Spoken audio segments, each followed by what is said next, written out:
안녕하십니까. 존경하는 김영주 국회 부의장님, 그리고 선배 동료 의원님 여러분, 바람과 해를 담은 정치 더불어민주당 국회의원 양이원영입니다. 어제 10월 5일 일본의 후쿠시마 오염수 2차 투기가 시작되었습니다. 그리고 현지 시간 5일 런던 국제해사기구에서 제45차 런던 협약, 제18차 런던 의정서 당사국 총회에서 일본의 후쿠시마 원전 오염수 해양 투기 문제가 의제로 상정되어 논의되었습니다. 중국과 러시아가 일본의 해양 투기에 대해 이기적이고 무책임한 행위다, 런던 협약과 런던 의정서 위반이다라고 비판한 데 비해서 일본과 최인접 국가인 우리 정부는 일본 후쿠시마 원전 오염수 방류가 국제 기준을 충족했다, 방류가 원래 계획한 대로 진행되도록 하려는 국제사회의 계속된 노력은 런던 협약과 런던 의정서 하에서 해양 환경 보호의 목표와 일치한다는 등 일본 옹호 발언만 쏟아냈습니다. 윤석열 정부는 일본의 충실한 대변인입니까? 런던 의정서는 선박, 항공기, 플랫폼 또는 그 밖의 해양 인공 구조물로부터 폐기물이나 그 밖의 물질의 고의적인 해양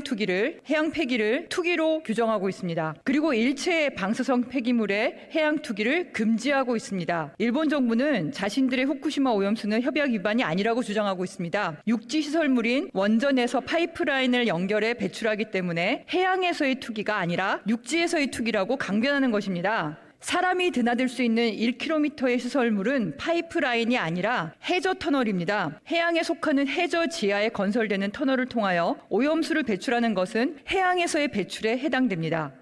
런던 의정서 상에 규정한 파이프라인의 정의도 폐기가 아닌 다른 목적으로 배치된 시설의 해양 방치를 의미합니다. 해저 터널을 이용한 방사성 오염수 해양 투기는 명백한 런던 의정서 위반입니다. 런던 의정서 위반이라고 인정되면 일본 정부도 후쿠시마 오염수 투기를 중단할 수밖에 없습니다. 일본의 원전 오염수 투기를 막을 절호의 기회인 것입니다. 하지만 우리 정부는 서면 의견 제출 기한이 마감될 때까지 어떠한 입장도 제출하지 않았고 이번 총회에서도 일본의 입장만을 옹호하고 있습니다. 윤석열 정부는 런던 의정서 회원국으로 일본의 2차 해양 투기에 대해 반대 입장을 명확히 표명해야 합니다. 그리고 앞으로 수십 년 또는 수백 년간 이어질 수 있는 오염수 해양 투기를 중단시키기 위한 노력을 계속 기울여야 합니다. 후쿠시마 원전 오염수는 정상 원전에서 배출되지 않는 다양한 방사성 핵종으로 오염되어 있으며 일본의 다핵종 제거 설비는 이들을 모두 제거하지 못하고 있음이 확인되었고 IAEA는 이 설비의 성능 검증조차 하지 않았습니다. 윤석열 정부와 국제원자력기구가 내세우고 있는 방사성 피폭 선량 국제 기준이라는 1mS는 건강상의 안전한 기준치가 아닙니다. 어쩔 수 없이 사용해야 할 방사성 물질을 관리하는 최소한의 기준치일 뿐입니다. 방사성 피폭의 안전한 기준치는 없다는 것이 의학적인 진실입니다. 방사성 물질은 적을수록 좋습니다. 그것이 과학입니다. 국민 대다수가 일본의 원전 오염수 해양 투기를 반대하고 있습니다.